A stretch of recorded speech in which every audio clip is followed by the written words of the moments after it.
I spent 7 months teaching English in two collèges in Dinan, which is a small town in the north of Brittany. So I arranged my place through the British Council.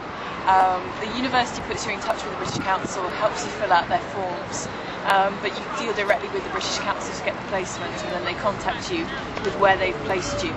So I was teaching children aged between 11 and 15. I worked 12 hours a week, Monday to Friday, and then I had all the school vacations off.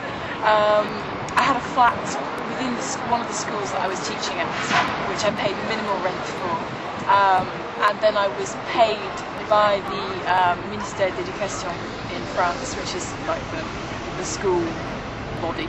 I was paid about €900 a month before tax, so I ended up about €750 a month, which I basically spent on shopping and travelling and various other things rather than anything constructive. Definitely going abroad to teach helps your French come along quite well, because you're working with kids who don't speak any English, so you just have to learn the French, and you pick up a lot of phrases that aren't going to be particularly relevant for your degree, but it helps with your confidence and helps with your fluency.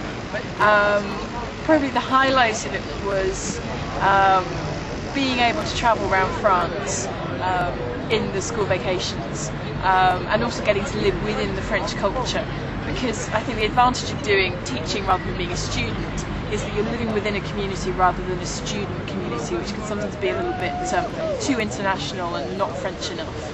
But so I was living in a small town, loads of French people around, totally immersed in the culture. So I've got a really good understanding of the language and of how French people live in France, and also how the education system works. So it was very interesting 7 months. It wasn't the highlight of my degree. I did struggle with certain elements of it, principally because it was such a small town. There weren't that many young people, so there wasn't really much opportunity to socialise. But I think had I been in a much bigger city like Rennes, which was the nearest city, it would have been really, really cool.